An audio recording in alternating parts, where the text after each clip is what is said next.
Hi there, Pasha is here.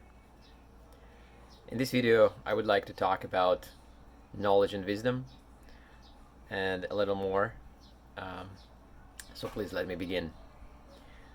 Yesterday, I had a wonderful call with a person named Anis, and he brought up to my attention a very, very cool idea about modern era as being intermediate space between the knowledge and the wisdom. I would put a link to his thoughts in the description just so that I don't murder his words, which are fantastic. But that got me thinking, and I really, really like this idea. I really like that in the previous century, in the 20th century, there was a dominance of knowledge. There was a new class of people called knowledge workers, which arguably I am one of those individuals. And it's coming to an end because internet made knowledge available across any boundaries imaginable. Anybody connected to internet through the phone, through the computer, can get any knowledge he may desire, which means knowledge is no longer a secret sauce. Knowledge is just a resource that is available. It's scarce, it's scattered, but it is available. And for those who know how to seek knowledge, for those who know how to use the knowledge, there is no boundaries. But let me fall back a little bit.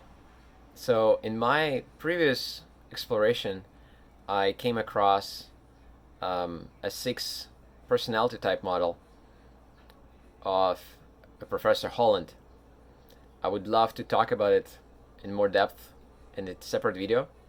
However, in this video, I would like to list the 6 phases of people evolution as I thought of them, and how this idea of knowledge and wisdom just adds up on top of it, which is fascinating to me.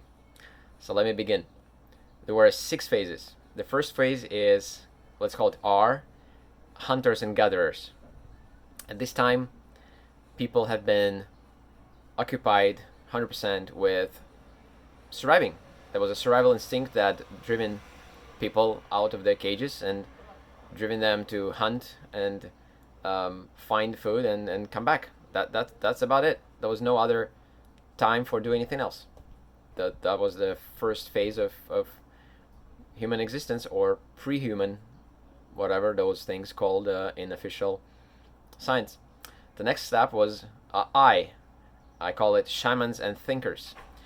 Those are a unique breed of people who happen to be fed enough, who were lucky to not have to go out and search for food every day. They were lucky enough to just stay in home and think about how they live and what can they do better. And logically, I think women probably have been those thinkers and shamans early on. But the whole idea is that this new type of people, they were searching for better life. They were problem solving. They were not agreeing to stay with whatever food hunters and gatherers the previous generation was able to bring to them. And they pushed people to move to different locations. They pushed people to find better ways, better places to live. And they pushed people to learn more about nature, more about how the nature works, to optimize their search for food and basically improve their life conditions. So that's the second phase, the thinkers or shamans. The third phase is A. It's a craftsmen and artists. It's inventors and explorers. That is a golden age of humanity, as I see it. That is before people have connected into something like countries versus countries, population versus population. This time there was still not enough people for war, for conquest of resources. There was still plenty of space, plenty of time, plenty of resources, and people were just enjoying themselves. This was a golden age. And the new breed of people who come out of that is those people who had a leisure time. So not only the previous generation, the shamans and thinkers, they were solving problems. They were seeking how to better survive. But this new breed of people, they started to look for new ideas, for art, for comfort. So basically, this new breed of people, they were looking how to make life not just fed, but also happy and fulfilling. And those kind of people, the artists, the inventors, they just kept pushing boundaries. And by the way, all those generations of people, they continue to coexist. There's people who prefer to hunt and gather. There's people who prefer to think and solve problems and improve the life of hunters and gatherers. And the third generation are people who like to come up with ideas, like to creative type of people, right? Okay, so what's next? So next is S, which is, I call it right now social workers. I'm looking for a better term, so please leave a comment if you can think of a better word here, because I'll come back to this topic for sure. And this new breed of people, they're very interesting because I think it happened around the time when population grew up. And why population grew up? Well, because there was enough food, there was enough comfort, so people just keep overpopulating their cities, and cities began to join into territory conflict, into basically this race, into this struggle for shared resources. So when that happened, I think a new breed of people emerged, and those people have been seeking to connect people. They were those messiahs who came to help people return to their origin, to love each other, to connect to each other. And messiah is a big word. Of course, there were smaller people, smaller by ambition, but not by heart. There's a lot of people with huge heart, but ambition is what determines whether you a doctor in a hospital or you try to be a UNESCO president and save the world from the global warming. So all that is just ambition. But in essence, those type of people, the fourth generation of people, are healers. They are helpers. They want to heal other people. And those people were sometimes successful, sometimes unsuccessful. It's a really hard job. Everybody who works in a medical space, in a psychotherapy, probably would agree to me. It's not an easy job to help people, to heal people, especially if people don't want to be healed or don't want to be helped.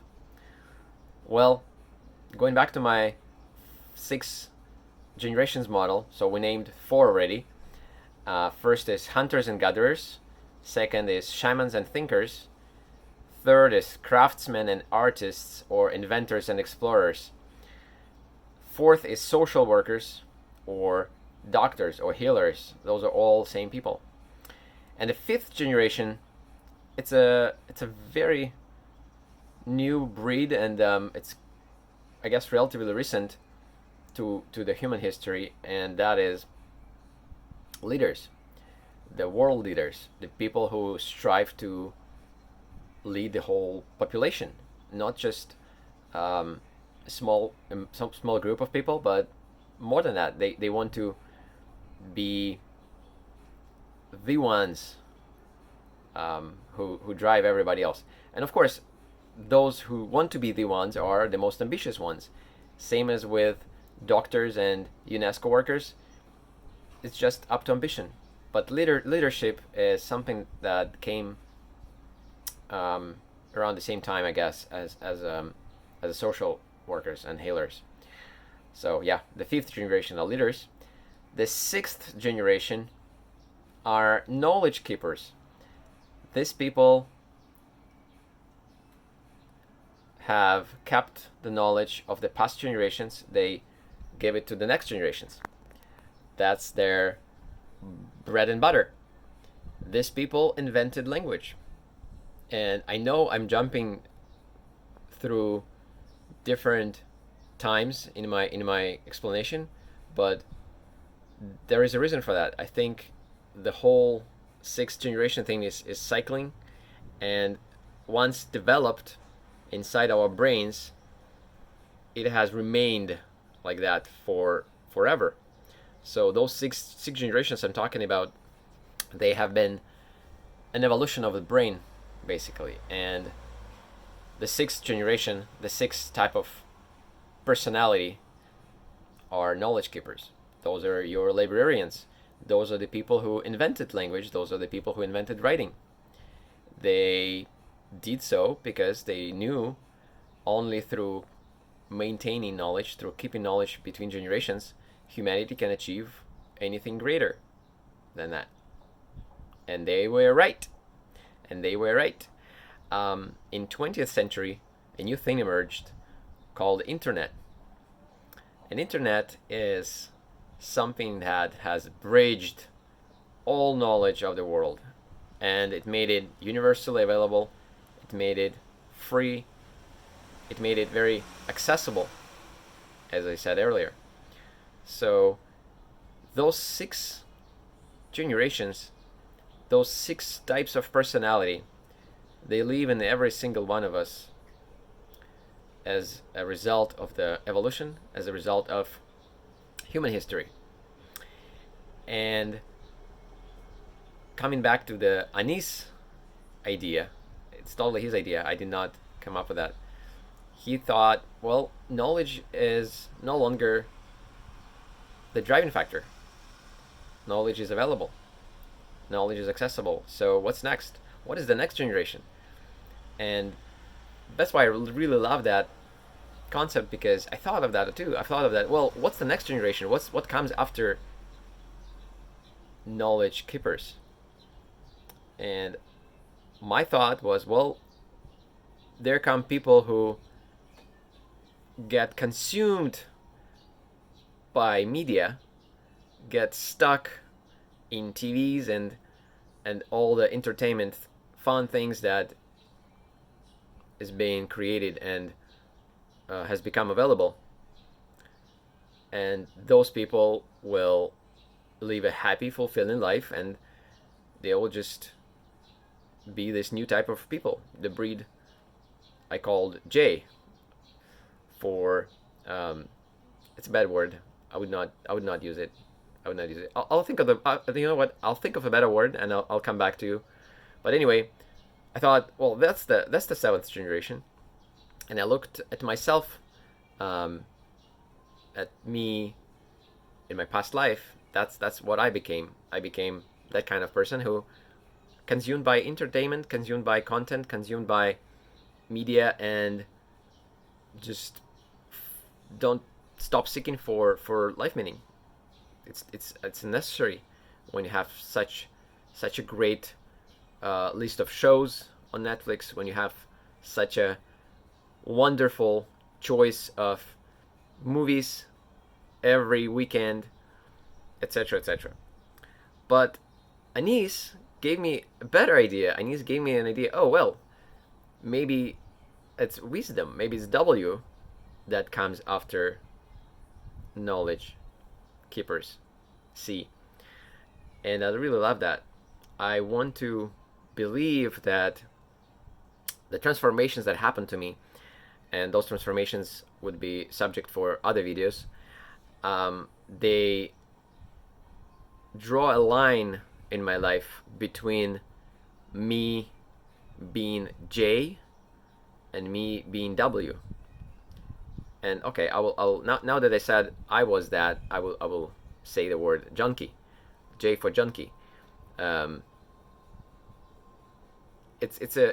This word has a bad stigma. I see it now. So please help me find better words. Words are not my strength. I admit that, I acknowledge that, and I ask you for help. Please give me words. So I will remind you, I had a problem describing healers, doctors, social workers with one word, and now I'm having problem describing people who leave from show to show, from movie to movie. And junkie is a bad word, so please help me find better words. But anyway, here I am, bold, both physically and mentally bold, which is, according to Anis, is a right brain quality, which I also really love the idea of. And I think that's what inspired me the most to create this channel. So I give a credit to Anis for those ideas, and I am very happy to share what I think, and there's a lot more to share. So please stay with me, give me any comments, give me any feedback, anything you can afford. I really appreciate your time that you spent listening to this video, and I would appreciate the time that you would spend typing in the feedback. Thank you so much for watching. Have a nice day. Peace.